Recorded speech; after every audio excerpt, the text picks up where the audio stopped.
దేవుణ్ణి ప్రతిష్ఠించుకోవాలి. జీవం కలిగిన దేవుని ప్రేమను నీలో నింపుకోవాలి. అప్పుడు నిన్ను, నీ కుటుంబమును దేవుడు ఏం చేస్తాడంటే ఆశీర్వదిస్తాడు.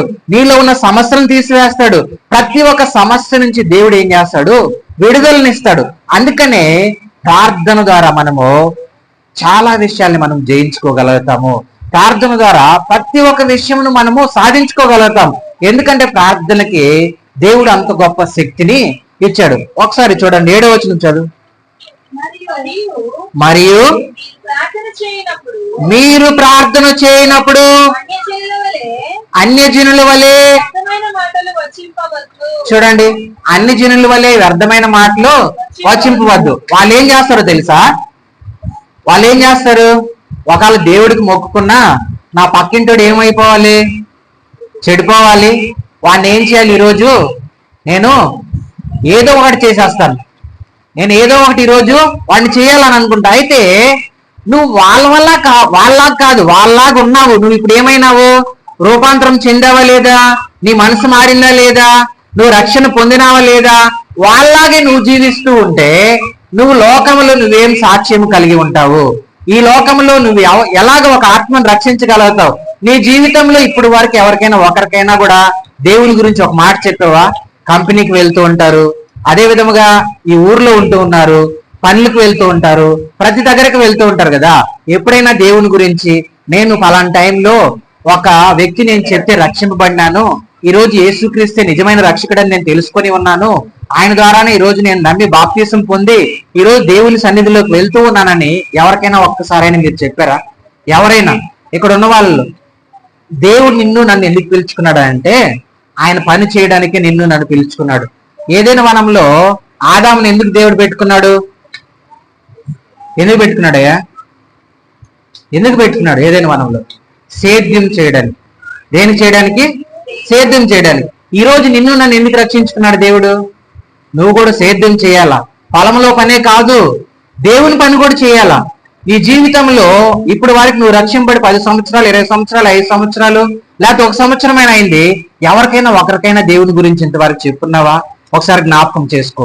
అయితే ఇక్కడ చూడండి, మరియు మీరు ప్రార్థన చేయటప్పుడు అన్ని జిల్లా వలె వ్యర్థమైన మాటలు వసించవద్దు, విస్తరించి మాట్లాడడం వలన తమ మనవి వినబడినని వారు తలంచుచున్నారు. మీరు వారి వలె ఉండకుడి. మీరు మీ తండ్రిని అడుగక మునిపే మీకు అక్కర ఉన్నవేవో ఆయన తెలిసిను. హల్లెలూయా.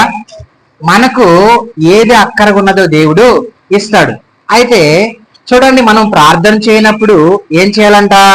గదిలోకి వెళ్ళి ప్రశాంతంగా. ఇప్పుడు చూడండి, ఎవరు మనల్ని డిస్టర్బ్ చేయనప్పుడు దేవునితో మనకి ఏముంటది? సంబంధం ఉంటది. మనం ప్రార్థన చేస్తూ ఉన్నాము, ఎవరో వచ్చారు, అప్పుడు ఏమవుతుంది? ప్రార్థనకి ఏమవుతుంది? డిస్టర్బెన్స్ అయిపోతుంది కదా.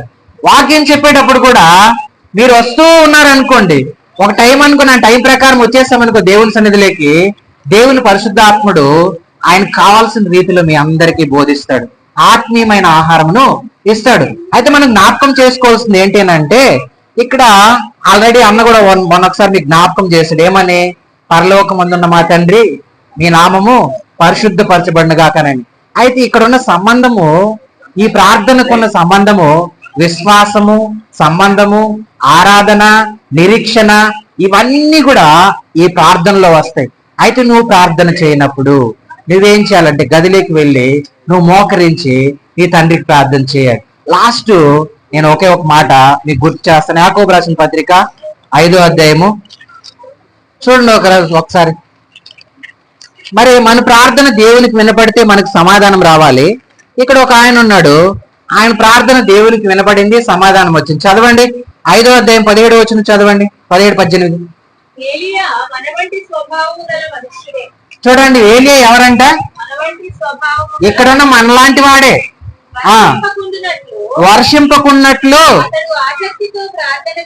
అతడు ఆసక్తితో ప్రార్థన చేయగా 3.5 సంవత్సరం వరకు భూమి మీద వర్షింపలేదు. ఎందుకు? చాలు. ఎందుకు వర్షింపలేదు? ఎందుకు వర్షింపలేదని అంటే, వెళ్ళండి ఒకసారి 17వ అధ్యాయం, మొదటి రాజులు 17వ అధ్యాయం ఒక వచనం చదవండి. మొదటి వచనం చదవండి. మొదటి రాజులు 17వ అధ్యాయము మొదటి వచనం చదవండి త్వరగా. అంతట గిలాదు కాపురస్తులు సంబంధియగు మళ్ళీ చదవాలి. తిష్బీయుడైన ఏలియా ఆహాబు నొద్దకు వచ్చి యవన సన్నిధిని నేను నిలబడి ఉన్నాను, ఇజ్రాయేలు దేవుడైన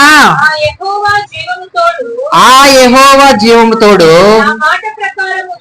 నా మాట ప్రకారము గాక ఈ సంవత్సరములలో మంచైనను వర్షమైనను మంచైనను వర్షమైనను ప్రకటించినాడు. ఎందుకని 3.5 సంవత్సరం ఏం పడదంట, వర్షం పడదు, మంచు పడదు. అయితే అప్పుడు అక్కడున్న ప్రాంతం అంతా ఏమవుతుంది ఒకసారి చెప్పండి మీరు, ఏమవుతుంది?